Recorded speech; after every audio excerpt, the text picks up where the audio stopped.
Hello. I'd like to thank Deborah Hampton for inviting me to join you today and for inviting me to give this introduction to the U.S. Department of Defense Cybersecurity Maturity Model Certification, or CMMC. Hi, I'm Linda Rust.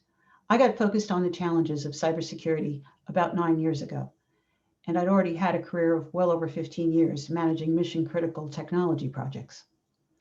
CMMC is an area where there's been a lot of misinformation, and there's no shortage of fear, uncertainty, and doubt, and vendors eager to capitalize on that. I'd like to clear some of the fog. I'd like to share facts from original sources, like the Department of Defense and the CMMC accreditation body. Since most of Deborah's audience is focused on ISO standards, that's a theme we'll also explore. Here's what we'll cover. Why this? Why now? How does this tie to risk management? What is CMMC? We'll see that it's both a framework and a model, and then we'll unpack what that means. Where does CMMC come from? It didn't just come from thin air. It's based on standards and defense contracts. So we'll take a look at that basis. And then what's the timeline? And the bottom line in business is always, what are the expected results? Why this? Why now? Well, there have been cybersecurity requirements in Department of Defense contracts for over a decade. And yet, during this decade, there have continued to be significant losses. The DoD estimates that over the next 10 years, somewhere between $570 billion and well over $1 trillion could be lost to additional cybercrime. At the same time, while cybersecurity requirements have been in place, there's been very poor implementation. The Department of Defense research indicates that somewhere between 35 and 55% of implementation is all that's actually happened, and the rest is just left wanting. Meanwhile, industry continues to evolve, and as it does, we have more and more logic being built into products and services. We now have chips in cars and thermostats and refrigerators. We also are plugging more and more things into the internet, and every time we do, we keep opening more and more opportunity for cyber criminals to attack us, and that's called the cyber threat surface. It keeps expanding. It's expanding exponentially. Some would say exploding, with no end in sight in terms of how much more we're going to be plugging in the next years. So clearly there's a disconnect. We're losing money, we're not implementing protections, and there's more and more threat surface opening all the time. How does CMMC address that? CMMC is a risk-based approach, and it's based on data types. Good cyber protection always starts by identifying what's important and then focusing your protections on those things. So the heart of CMMC are two data types, FCI and CUI. FCI is federal contract information. It's information that's not intended for public release, which is provided by or generated for the government. And that happens under a contract. The contract, of course, is focused on either developing or delivering a product or a service. Notice that the definition of FCI includes a contract with the government. So if there's no contract, it's not FCI. FCI must be protected according to the Federal Acquisition Regulation 52.204/21. There are 15 basic safeguards. And as we'll see going forward, these are the same requirements for FCI, or these same requirements for FCI are equivalent to CMMC Level 1. CUI is controlled unclassified information. Protecting CUI is really the main focus of and the justification for CMMC. CUI is information that requires safeguarding, but it's not classified. All contracts that involve CUI today already have clauses that point to protection requirements. Those protection requirements today are 110 specific security controls. And it turns out that CMMC Level 3 has 130 controls, of which 110 are the same ones that are already being required today.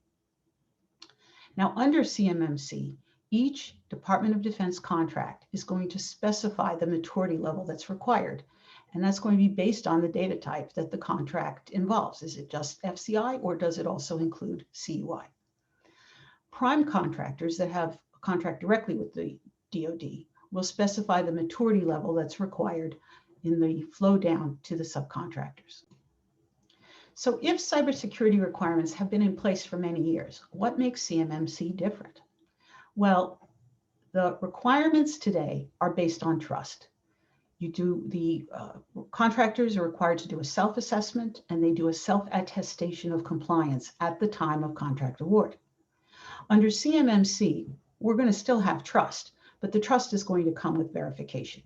And that verification is going to take the form of third-party assessments that are conducted by authorized and accredited organizations.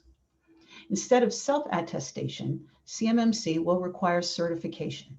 And that certification has to be complete and fully in place before a contract will be awarded. And the certification will be on a 3-year renewal cycle. Now today, each company is responsible for its own compliance. And contractors that have subcontractors have to pass the contract language down along to those subs. Under CMMC, the prime contractor not only has the responsibility to flow down the contract language, but also to ensure that all of their entire bidding team at all levels is fully certified. And that has to happen, again, that certification needs to be in place before the contract can be awarded.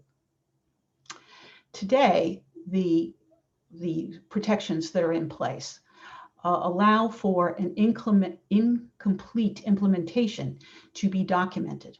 There's a document called a Plan of Action with Milestones, often known as a POAM.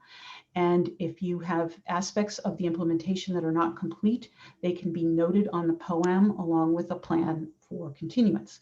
But a number of organizations have used this as a parking lot rather than a real plan of action. So they document what's not complete, and then nothing moves forward from year to year. Under CMMC, that's not going to fly. We'll also say that currently today, the requirements are either you're fully compliant or you're not. It's a yes, no, with no levels in between. Under CMMC, we're going to have 5 different compliance levels, from level 1, which is basic, up to level 5, which is advanced. But once the DoD specifies which maturity level is expected for a contract, there will be no incomplete implementations allowed. If there are gaps at the time of assessment, there will be a 90-day period to close that gap, but there will not be any POAMs allowed under CMMC. The standards today are based on the NIST SP 800-171. So that's the US National Institute of Standards and Technology, NIST, a document they have called a special publication, number 800-171. That standard, which is currently in use today, continues to be the main foundation of CMMC, and we'll see more about that in the next couple of slides I'll show you in the charts. But in addition to 800-171, the CMMC brings in controls from several other sources, and they are added in tiers 2 through 5 of the CMMC model. A big difference between what is in place today and what's coming with CMMC is process maturity. CMMC tiers 2 through 5 include progressively higher requirements for process maturity. So how does CMMC do this? CMMC is both a framework and a model. So that can get confusing, and let's unwrap it. There are 5 different components to the framework, only one of which is the model. And we're going to look at the model in more detail in the following slides. So let's just look at the other components of the framework here. It starts with the organization seeking certification. These are the folks that need certification or they're not going to be able to get a DoD contract.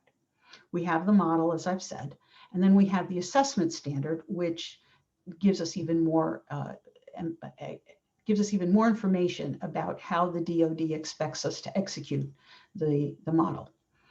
I want to be very clear that the DoD has full ownership of the model and the assessment standard. The next aspect of the framework is the CMMC accreditation body, often called the CMMC AB. They are authorized by an exclusive contract with the DoD. They have a requirement in that DoD contract to be compliant with ISO 17011 by October of 2022. So they have a little bit of time, but they do ultimately need to comply with that standard. The CMMC AB is the organization that will certify the third-party assessment organizations, and they will certify the assessors. They will also certify the organizations that are seeking the certification of CMMC at the different maturity levels. So the organizations will make a contract with the third-party organizations. The third-party organizations will assign assessors. The assessment is completed and then ultimately submitted to the accreditation body for the certificate. So now let's take a deeper look at the CMMC model. The CMMC model itself has two areas: processes and cyber hygiene practices. Now here's the takeaway. There are 5 processes. There are 171 cyber hygiene practices.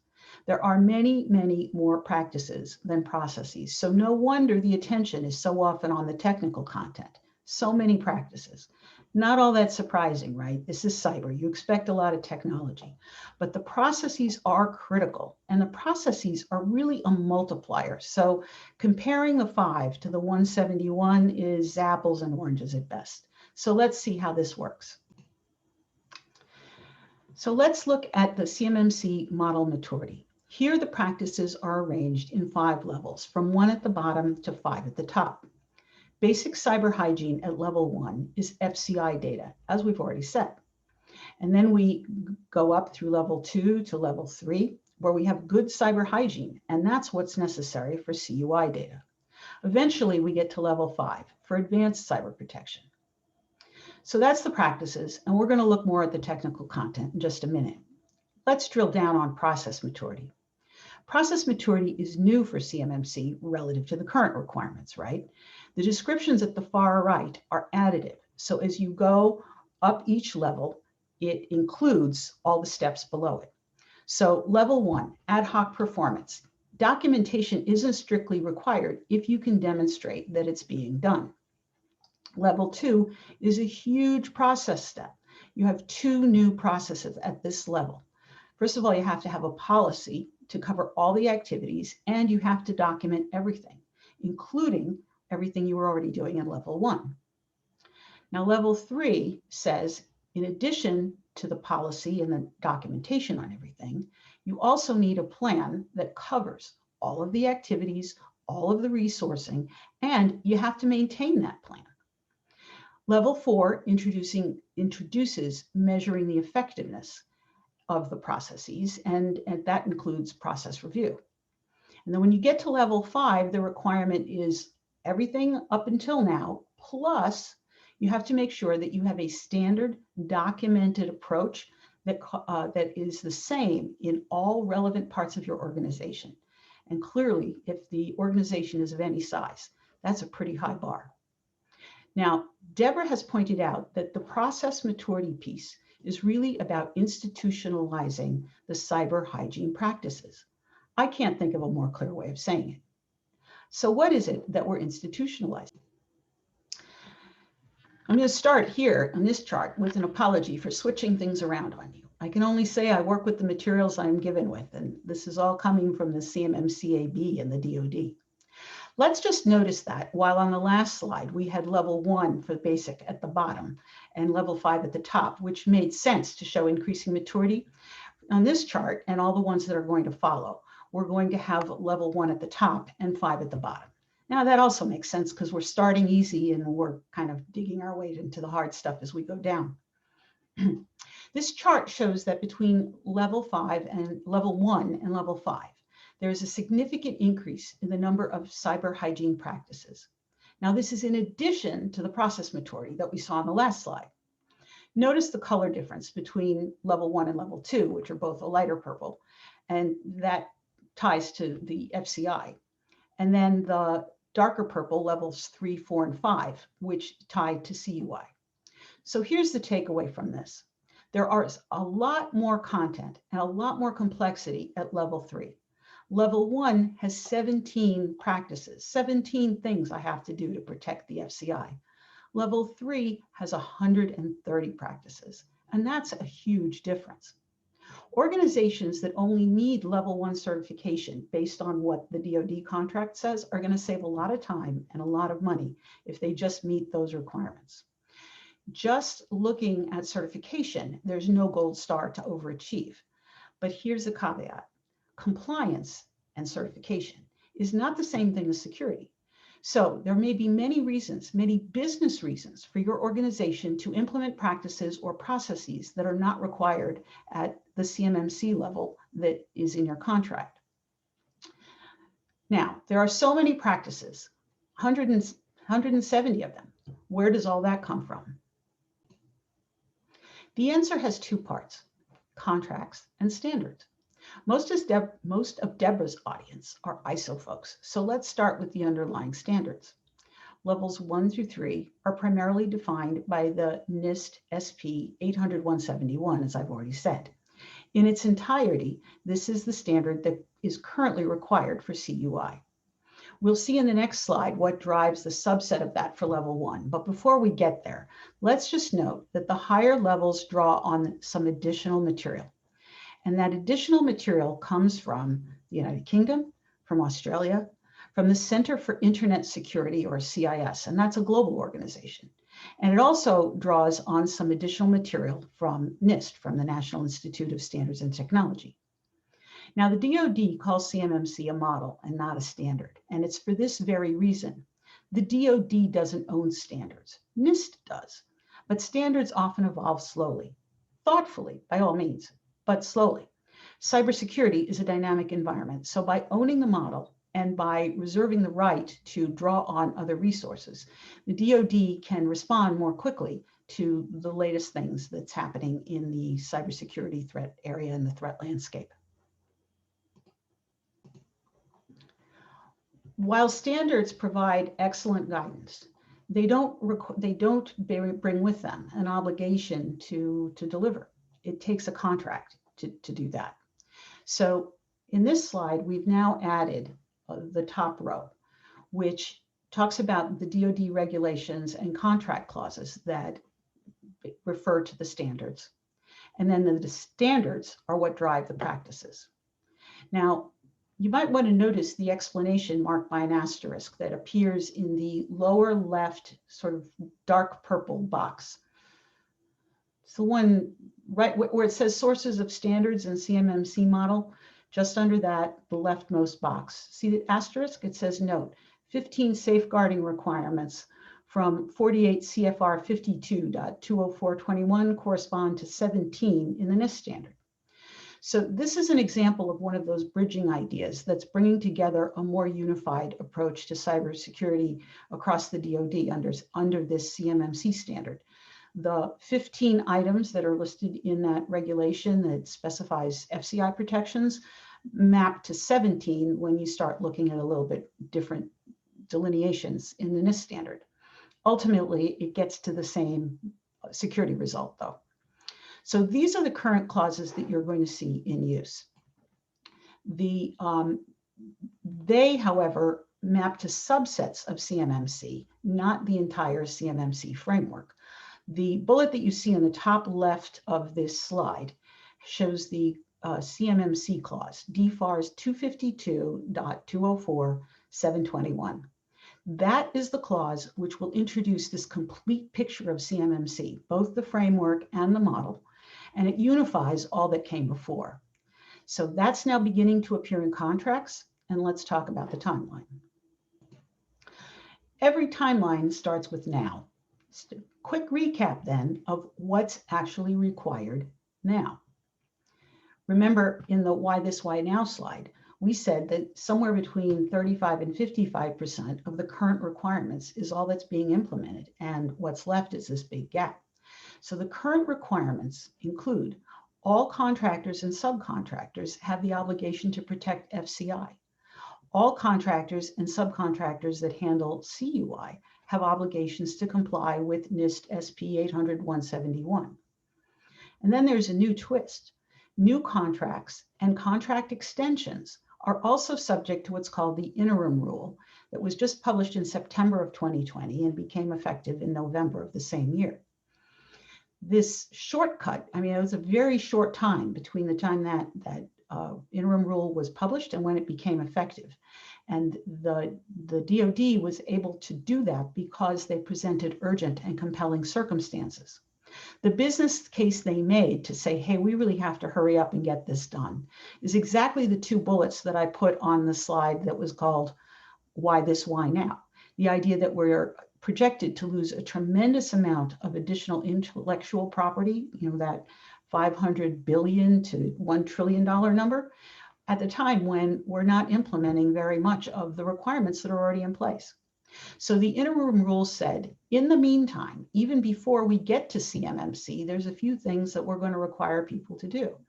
It implemented a mechanism to say, okay, right now you're doing self-assessments. We're going to ask you to report them in a DoD system called SPRS, which stands for the Supplier Performance Risk System. In addition, we're going to have low confidence assessments, medium and high. Low confidence assessments are self-assessments that you're doing yourself. Medium and high assessments are done by the DoD. The group there is called the Defense Contract Management Agency, DCMA. And so for medium and high assessments, if the DoD needs to come in, the interim rule says that contractors must provide the government with access to the facility and to the systems. Now, in addition, the interim rule put more visibility and more accountability on the idea that prime contractors have to flow down these requirements to the subcontractors. The prime contractors are now also required to ensure that subcontractors handling CUI need to do the self-assessment and report their scores to the SPRS system. So this is already all in effect today, right now.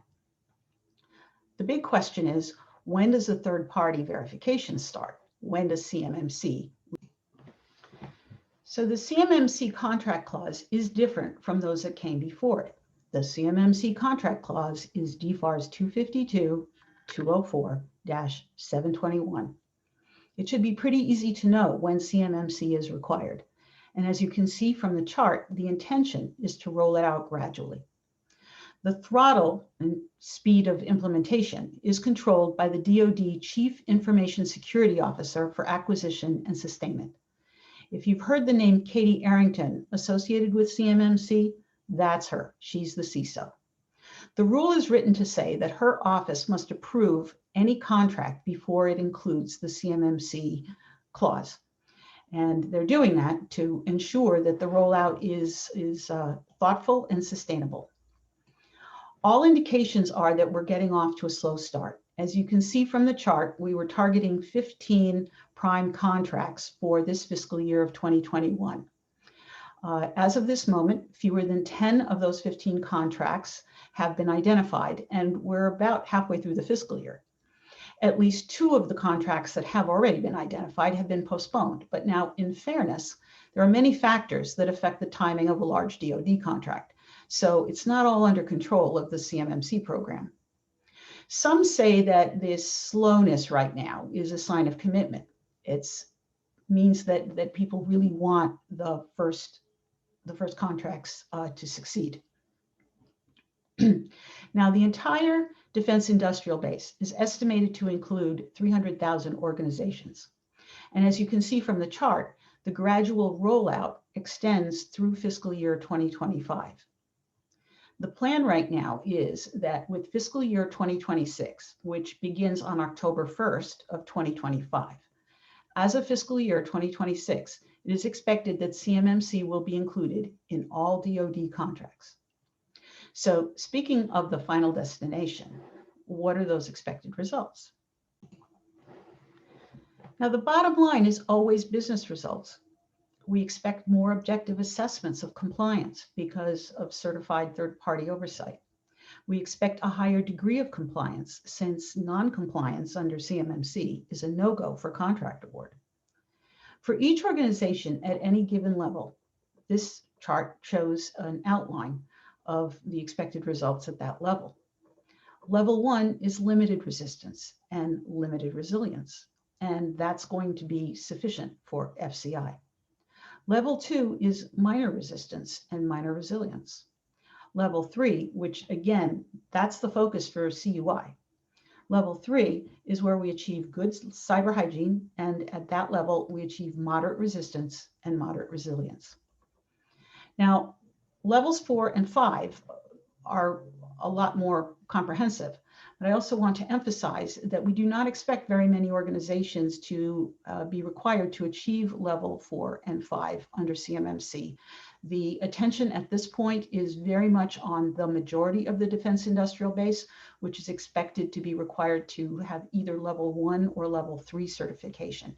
Very few organizations are expected to have level 4 or 5 requirements anytime soon. So that's also why in building the infrastructure, there's relatively little attention being given to things like the level 5 assessment guide, because we just don't expect a lot of level 4 and 5 organizations. Implementation of all of these levels is really a subject for another time. Level 1 is straightforward in many ways, and still, depending on the size and the complexity of the business, even though the cybersecurity requirement may not be all that tough, it's still not necessarily all that easy to spread it over a larger or more complex organization. Level 3 is inherently a pretty big nut to crack, but there are services and products that can make it manageable for even a small business. And more products and more services are emerging because vendors see this market of 300,000 organizations in the defense industrial base. And you can imagine they're pretty eager to capture the opportunity that's there.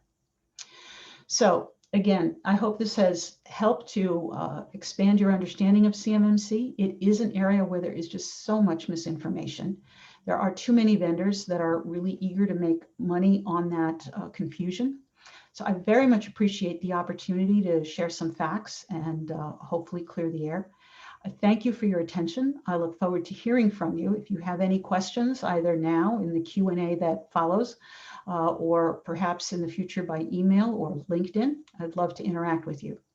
Thank you again to Deborah for the invitation to spread the good word.